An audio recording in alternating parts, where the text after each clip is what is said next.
اللہ تعالیٰ نے جتنی بھی عبادات مسلمانوں پر فرض کی ہیں،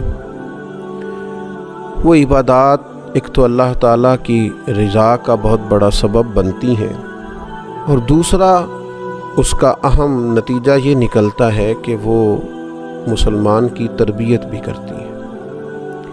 نماز ہو، روزہ ہو، حج ہو، زکوٰۃ ہو، آپ ان تمام عبادات کو کھول کر دیکھ لیں، یہ انسان کو تربیت کے مرحلے سے گزارتی ہے، اور انسان ان عبادات کو صحیح طور پر جب بجا لاتا ہے، عملاً جب ان عبادات کو اخلاص کے ساتھ وہ ادا کرتا ہے، تو اس کی ایک بہترین تربیت ہوتی ہے۔ الحمدللہ اللہ تعالیٰ نے ہمیں رمضان المبارک عطا کیا ہے اور اس کے روزے فرض کیے ہیں، تو ارشاد فرمایا کہ یا ایھا الذین آمنوا کتب علیکم الصیام کما کتب علی الذین من قبلکم، اے ایمان والو تم پر روزے فرض کیے گئے ہیں جیسا کہ تم سے پہلے لوگوں پر فرض کیے گئے تھے، اور مقصد کیا ہے؟ لعلکم تتقون، تاکہ تم پرہیزگار ہو جاؤ،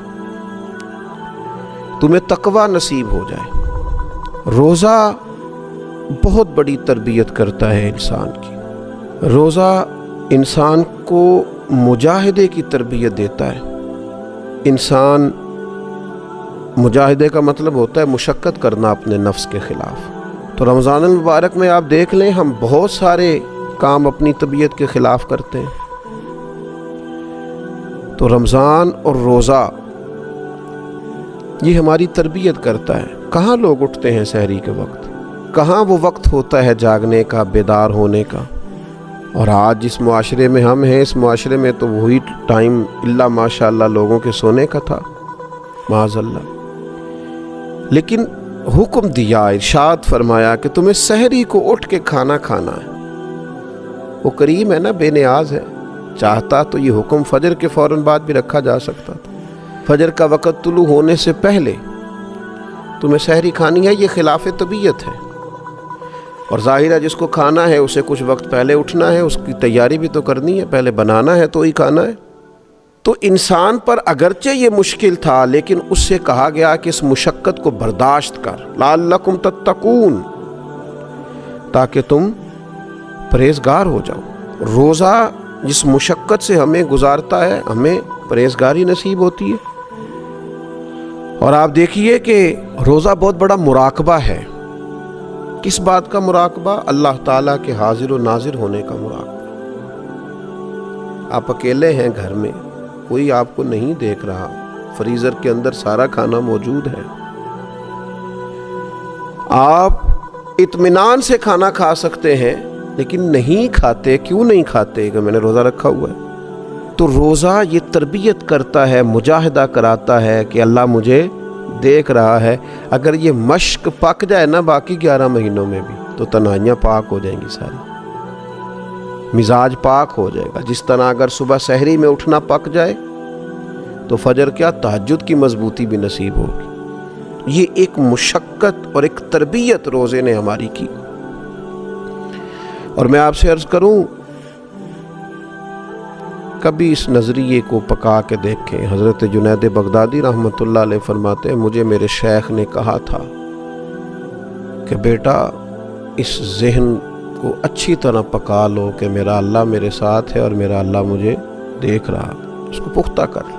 پھر تو یوں ہے کہ انسان کا سارا وقت ہی معیاری اور قیمتی ہو جائے گا، پھر تو وہ مسجع مکفّا شگفتہ زندگی گزارنے لگے گا۔ تو روزہ عملاً اس کی مشقت کراتا ہے۔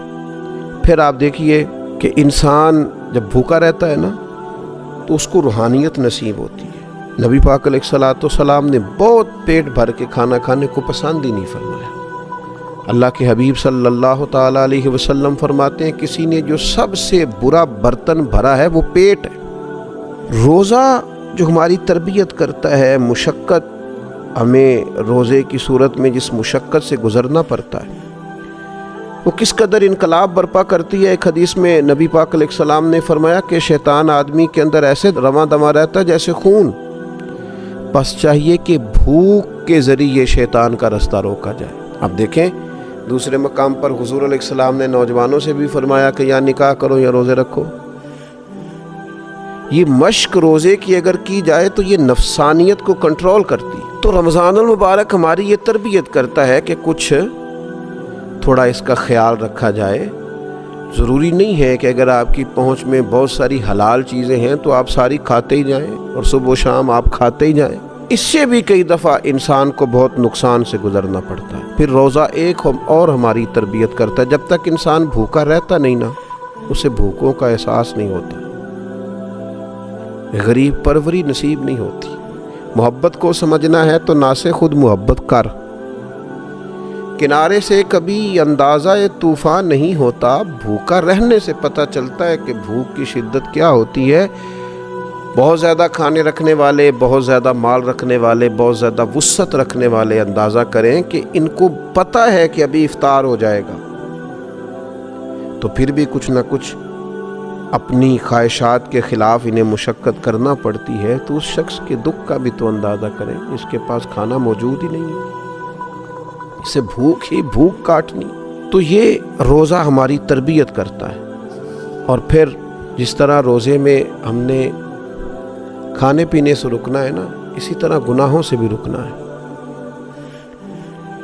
اس لیے کہ روزہ حصول تقویٰ کے لیے ہے۔ اللہ کی رضا کے لیے اگر ہم رکے ہوئے ہیں کھانے سے، پینے سے، عمل زوجیت سے، تو اسی طریقے سے اللہ کی رضا کے لیے رکنا ہے حرام سے، جھوٹ سے، غیبت سے، بدی سے۔ نبی پاک صلی اللہ تعالیٰ علیہ وسلم نے فرمایا جس آدمی نے جھوٹ بولنا اور جھوٹ پر عمل کرنا نہ چھوڑا تو اللہ تعالیٰ کو اس کے کھانے پینے چھوڑنے کی کوئی حاجت ہی نہیں ہے۔ تو عملی تربیت رمضان المبارک ہماری کر رہا ہے کہ جس طرح ہم پرہیز کر رہے ہیں۔ میں نے خود دیکھا بعض لوگوں کو جن کی طبیعت بڑی تیز ہے، بڑی جلدی جھگڑا کرتے ہیں، لیکن رمضان المبارک میں اگر کسی نے سخت بات بھی کر دی تو اس نے کہا جا یار میں نے روزہ رکھا ہوا ہے۔ تو آپ اس بات کو سمجھیں کہ جس رب کی رضا کے لیے آپ نے روزہ رکھا ہوا ہے نا، اسی مالک کی رضا کے لیے آپ جھگڑا چھوڑ بھی دیں، آپ درگزر کا مزاج بھی پیدا کریں۔ یہ والا روزہ بھی تو کبھی رکھے نا۔ اور پھر روزہ ہمارا قرآن مجید سے رشتہ بڑا مضبوط کرتا ہے۔ آپ دیکھیے جتنا موسم بہار رمضان میں ہوتا ہے نا، تلاوت قرآن مجید کا مشق ہو رہی ہے، قرآن مجید یاد کیا جا رہا ہے، سنایا جا رہا ہے۔ مسلمانوں کی بڑی تعداد، بہت بڑی تعداد ذوق شوق سے تراویح میں کھڑی ہے، قرآن مجید سن رہی ہے، گھروں میں تلاوت قرآن مجید ہو رہی ہے۔ تو روزہ تربیت کر رہا ہے کہ قرآن پاک سے جڑ جاؤ، اس کے حلال کو حلال سمجھو، اس کے حرام کو حرام سمجھو، قرآن مجید کے قاعدوں اور ضابطوں کے مطابق اپنی زندگی کو ترتیب دینا شروع کرو۔ پھر جب ہم آگے بڑھتے ہیں تو رمضان المبارک ہمیں پابندی اوقات کا بڑا درس دیتا ہے۔ آپ کو فجر سے پہلے کھانا ہے، یہی وقت ہے، اس کی آپ کو پابندی کرنی ہے۔ اگر فجر ہو گئی، آذان ہو گئی تو آپ ایک لقمہ اپنے گلے سے نہیں اتار سکتے، آپ پر پابندی ہے، آپ کو ٹائم دیا گیا، اسی ٹائم کے اندر آپ کریں گے یہ کام۔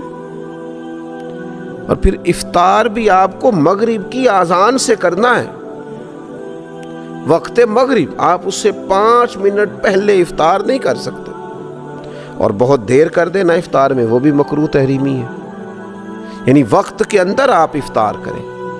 تو رمضان المبارک وقت کی پابندی کا بڑا درس دیتا ہے۔ میں نے دیکھا ہے کہ لوگ دوڑ رہے ہوتے ہیں، جلدی اٹھ جاؤ، افطاری کا ٹائم ہو گیا ہے، جلدی کریں، تیاری کریں، اہتمام کریں۔ شام کو بھی جو رش دکانوں پہ اور جو رش کھانے کی جگہوں پر افطار کے لیے ہوتا ہے، اس سے پہلے اور اس کے بعد وہ نہیں ہوتا۔ تو جس طرح ہم رمضان المبارک کے اندر پابندی کر رہے ہیں اور خیال کر رہے ہیں، ہمیں اسی طرح باقی اپنے سال میں بھی اس مشق کو جاری رکھنا چاہیے۔ وقت پر نماز پڑھیں، اٹھ کر وقت پر اپنے سارے کام سر انجام دیں، دینی اجتماعات ہوں یا کوئی دیگر تقریبات ہوں، وقت پر شروع کریں، وقت پر اس کو ختم کریں۔ اوقات کار کی مصروفیات کی جو تربیت رمضان شریف کرتا ہے، اس تربیت کو پورے طور پر اپنی زندگی کے اندر لاگو کریں، تو یہ رمضان المبارک جو ہماری تربیت کر رہا ہے، اس تربیت کو ہمیں سمجھنا چاہیے، اور اس مہینے میں روزہ بھی رکھنا چاہیے اور اس عملی مشق سے بھی گزرنا چاہیے۔ اللہ تبارک و تعالی سمجھنے کی اور صحیح معنوں میں رمضان سے فیض یاب ہونے کی توفیق عطا فرمائے۔